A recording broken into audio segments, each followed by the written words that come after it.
a guest here, Dr. Andrew Marubi, who's a politician and a financial expert.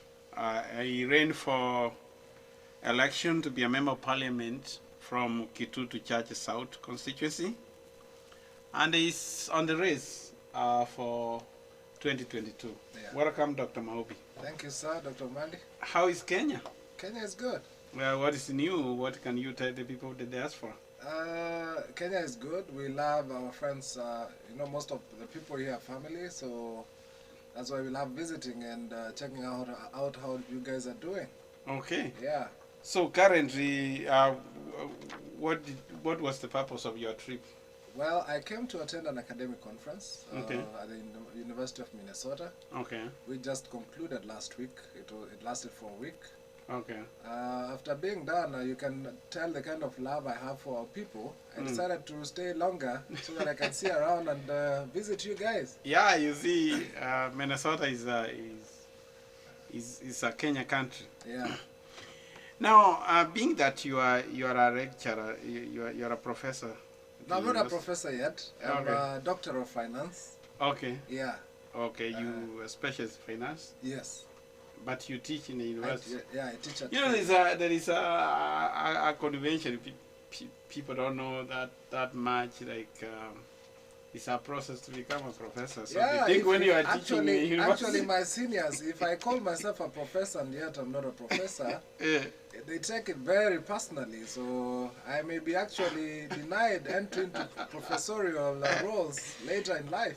okay, Yeah, they maybe take you it will very come to tell us seriously. about the Yeah. process of Yeah. that. Yeah. Now that you are in academia Yeah. and you are also in politics. Yeah.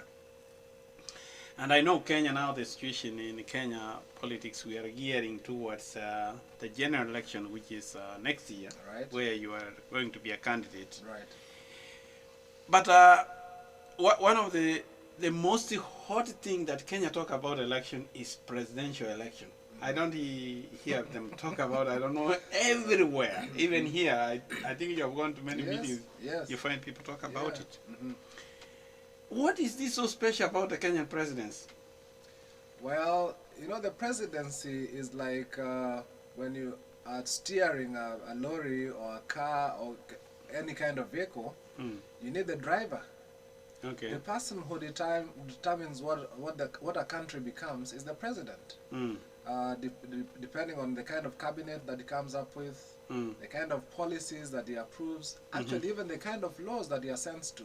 Because sometimes even when Parliament makes laws, he's the final guy to assent to the bill that finally takes effect into law. So Okay. if you make a wrong choice in the president, you choose a sleeping president, then you're barring the country. Yeah. Okay. Yeah. Tell us, what is really the implicit criteria that the Kenyans have been using or they intend to use for the 2020 election? What criteria? Well, for the presidency, people, of course, anyone being elected, one of the biggest things is how popular these people are. And as it were, even in America or in any African country, people look at your history. What have you done before? Okay.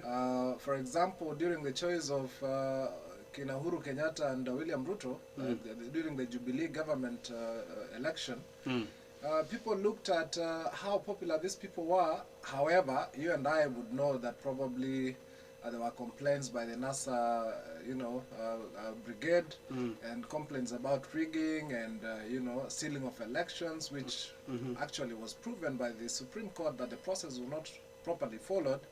So people look at really how popular, if we were to be really credible, we would look at how popular someone is and their track record that these particular people hold, and how much resource in terms of running a presidential campaign that these particular people have. Okay. Now you have raised one of the issues that they use a track record. Yeah. And that you have to have the financial resources. Yeah. Now, when do you think a son of a poor peasant would dream to become a president of Kenya with that criteria? In my view, if people were to look at, for example, when I talk about a track record, if we were to be genuine enough, first of all, we would look at the history of someone, where they've come from, and how they've held their values. For example, if someone is corrupt and they have that history, whether genuine or well said or not, then they would look at someone who's not been corrupt in their very previous appointments. Remember, even when we give you the presidency, we need to look at if you've been, say, a student leader before, you've held some leadership position. You can't pick just anyone, my brother Daktari, and give the presidency to them. They must have at least even been a manager in an organization. Because presidency is big. Presidency is not like getting to be, even if you actually want to become an MCA today, you have to also be even a leader of your own family. At least you have led someone. Yeah, but do you think our 2010 constitution and the criteria we put on one becoming a president locks out the majority of people?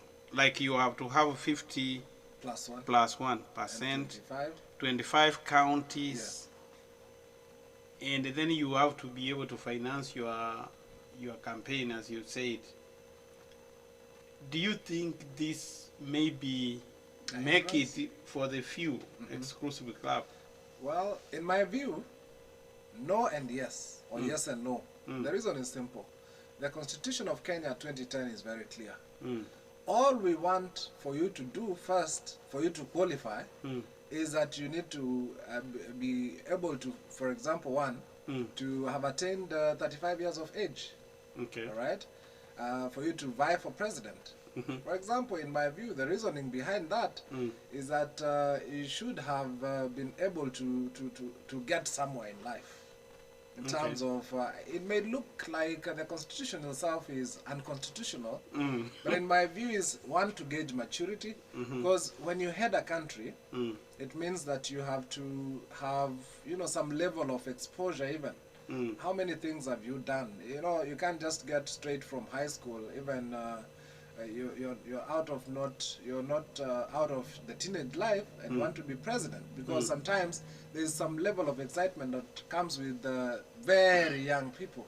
And two, you also look at the 50 plus 1 that you're talking about.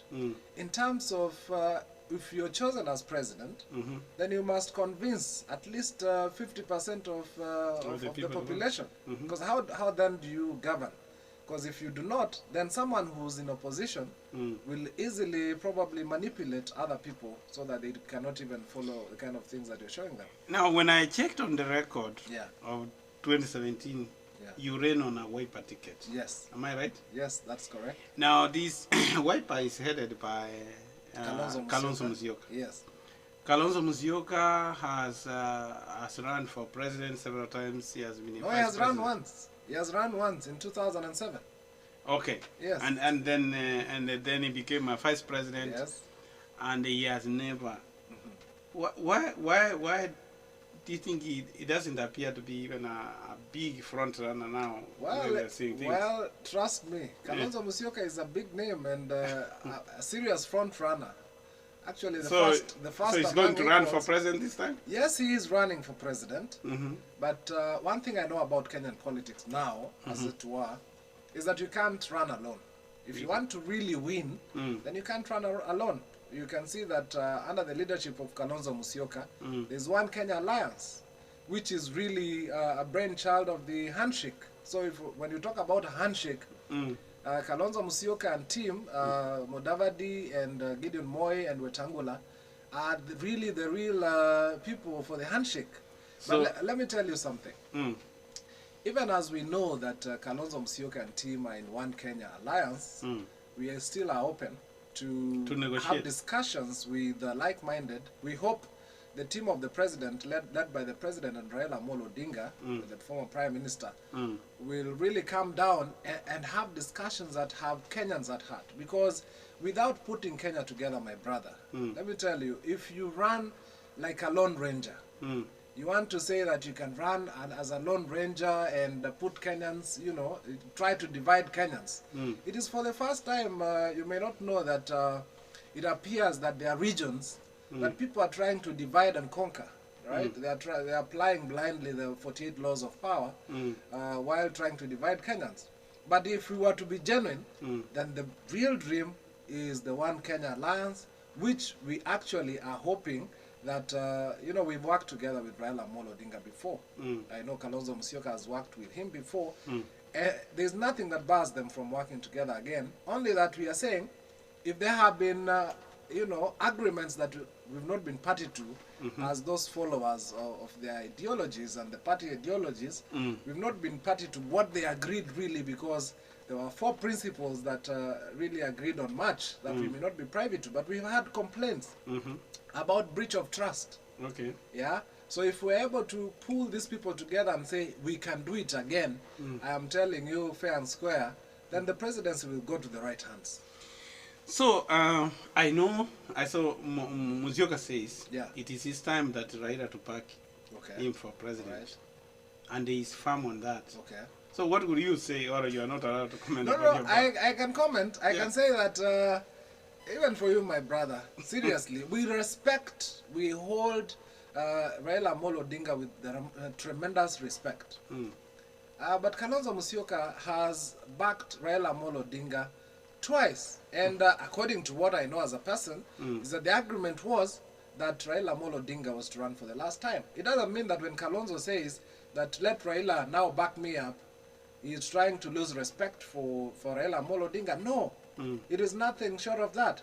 We are trying to say that this time, you know, if you have supported someone one, second time, you know, and he's not gotten it, maybe, just maybe, that Raila Amolo Odinga probably, may need to be behind somebody else. Okay. And we are not saying that we lack respect for him, given his age actually, and his probably more experience that comes with age. We're only saying it's only fair that we try somebody else and see how it goes. And Kalonzo Musyoka actually is not selfish.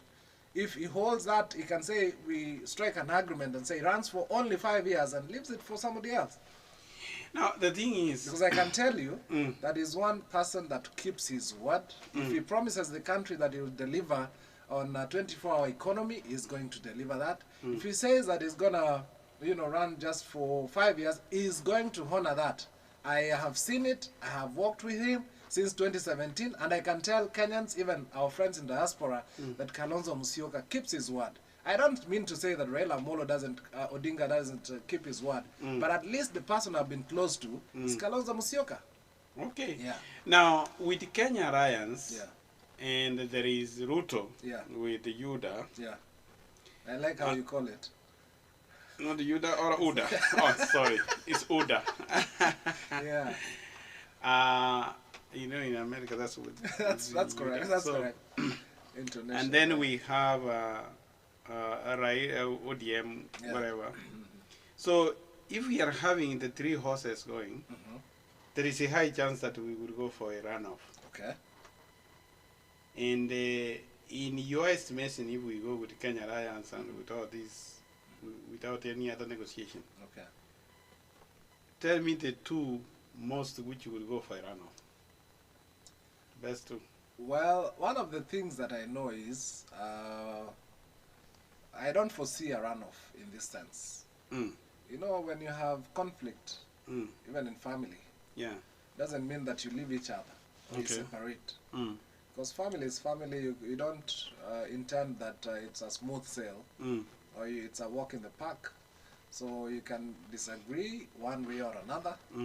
As it were, the gentleman in One Kenya Alliance, Oka, I've worked before with Raila Amolo Odinga, and there's nothing that prevents them from working together. And I can tell you, these people, let no one not lie to you.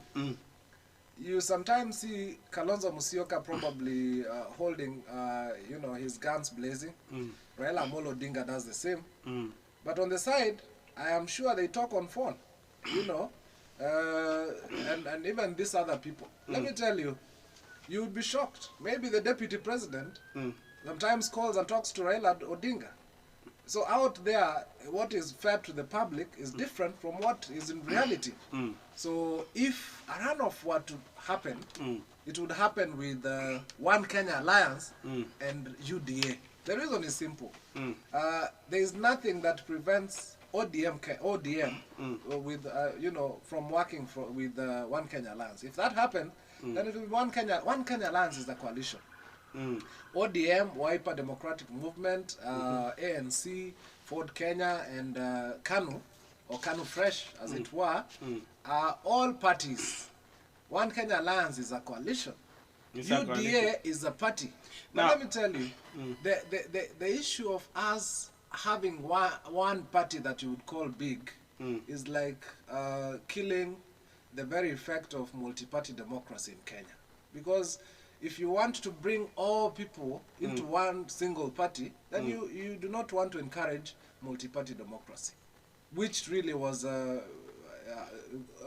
was born to just bring to effect, the choice, the variety of, the power of choice by the people. Because when you do that, even when people go for nominations, and as it were in Kenya, it's disastrous because you are having people on a nomination exercise that is already predetermined.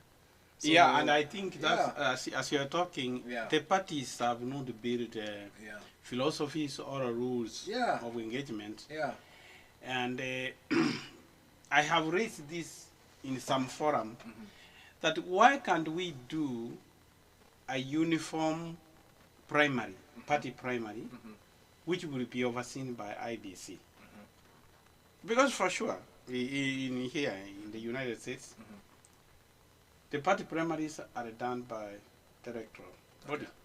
Or they do that those who are aspiring from the Republican Party, they give their names, and the Democrat, all of the parties. So primaries are done one day. The commission does the election. When somebody comes in, they ask you, are you going to vote Republican, Democrat? If it's Republican, they give you a ballot for Republican. So you can't vote for two. If you're Democrats, you vote. So they count, they tell the party, this is the person who wins. And we never have that. The only thing we have, I've been told that here, how it happens is that there is first clearance from the party itself. Then you go for primaries, then the general election. In Kenya, pretty much it happens the same way. Because what happens? You pay for party fees, registration. You become either life member or party membership fees. Then later, they clear you to go into the primaries. So, but the only problem that we have, and I can tell you it's a disaster in Kenya, the party leaders, not necessarily the presidential candidates, but leaders in the party, officials of the party, sometimes have serious underhand deals. And I can tell you, there's no single party in Kenya that you can, stand and say that there is going to be a free and fair primary. And that is why, as a person, I can tell you, for me to subject myself into a primary, unless in my Wiper party, right, is a tall order for me.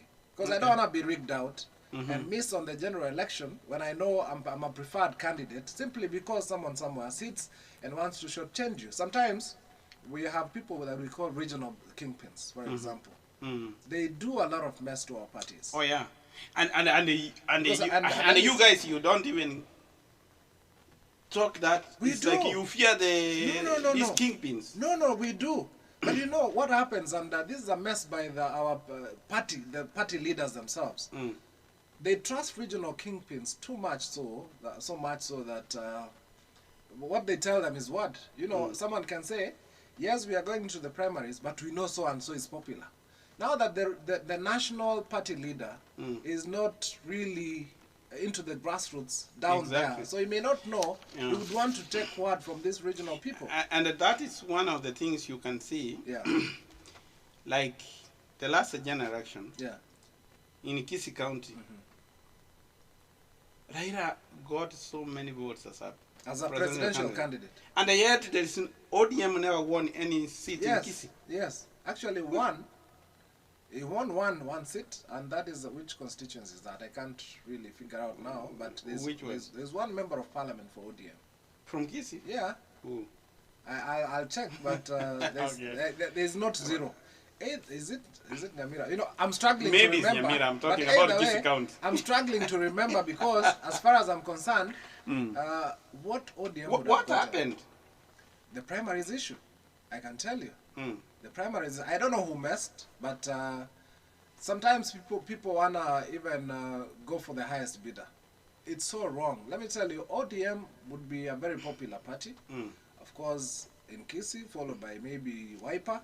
And I can tell you, like in my own constituency, Where yes, did you take Jubilee? Wiper is popular.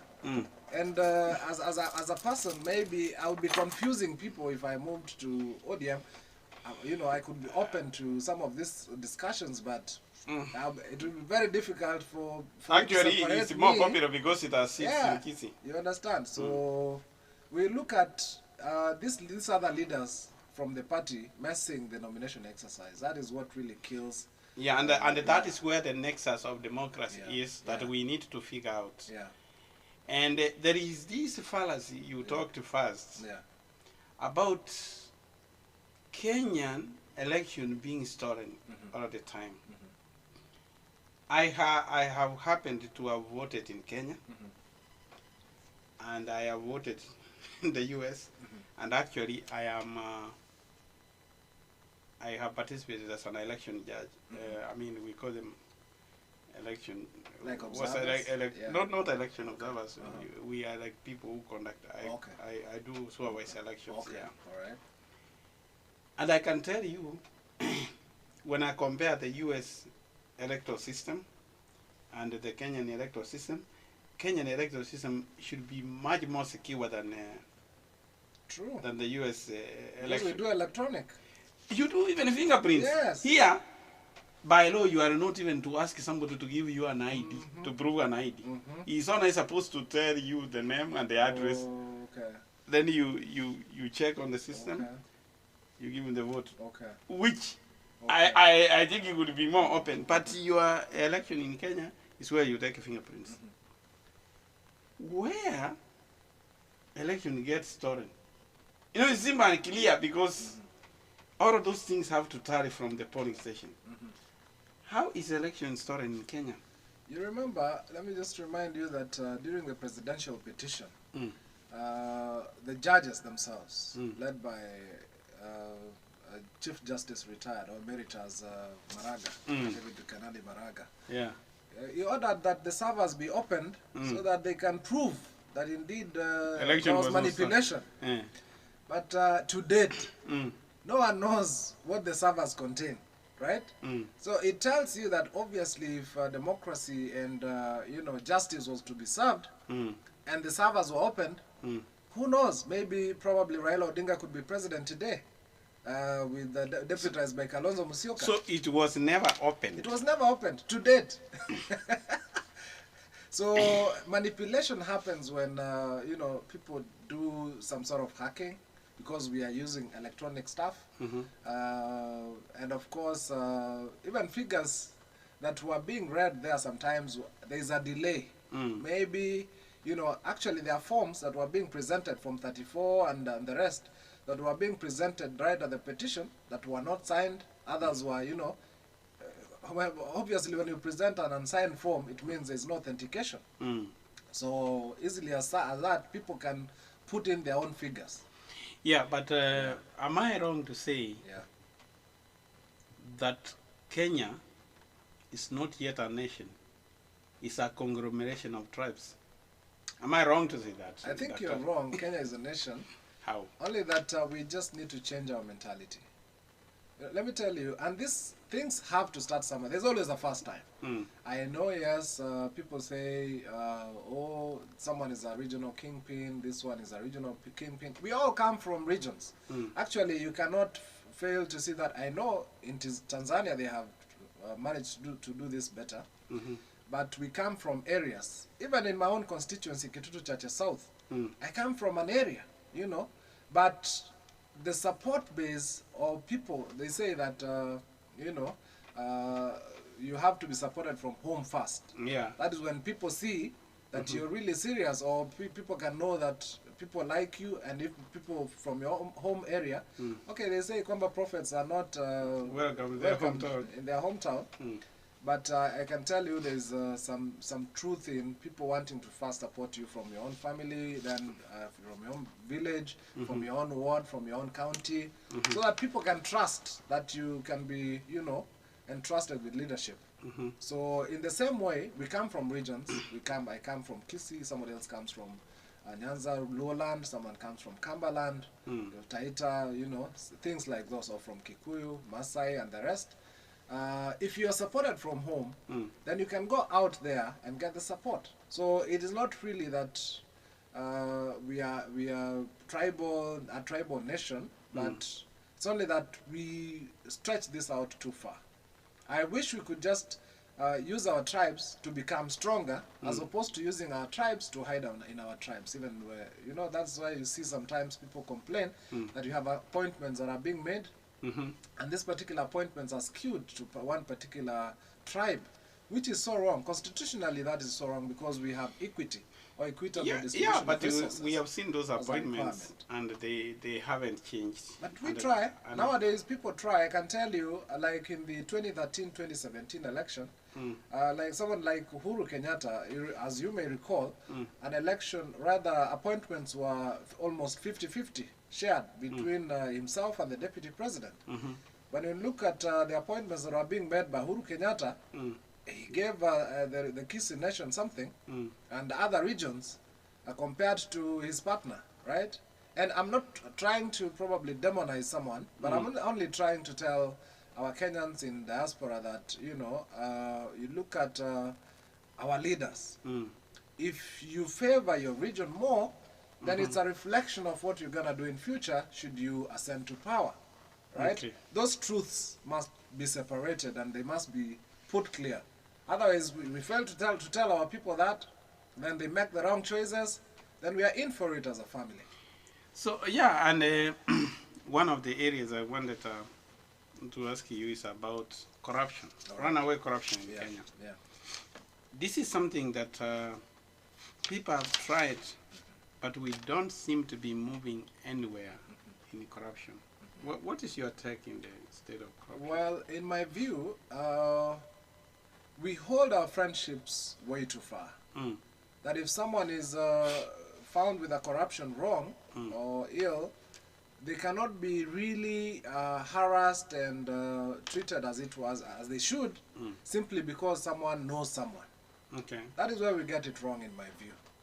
If we were to say that if my mother, my father, my brother, back at home, got involved in corruption, and I am the leader or the president or the deputy president, for as it were, then they should face the full force of the law without favor. Okay. If we move away from holding our friends dear to us and say they can do whatever and they, you know, they go scot-free, then we can mess the country. Okay. Because that is where actually even the BBI that is just now almost dumped completely was proposing that we hasten the process of exercising the law. But let me tell you, my brother, that the law as it were can deal with corruption, because we have institutions that have been assigned their responsibilities. We have the ESCC, we have the DPP's office, we have even the DCI that is meant to deal with those issues and investigation. Okay. But now, even they are empowered, their budgets are actually enormous. We have the judiciary.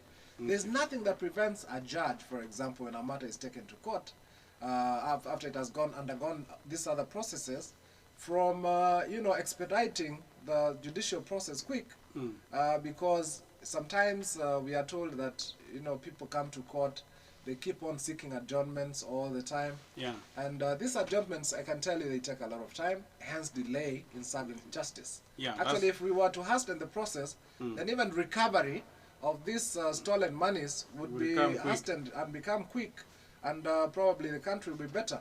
And I can tell you, like someone like Kalonzo Musyoka is very passionate about dealing with corruption, because I know even Raila Odinga is passionate about dealing with corruption.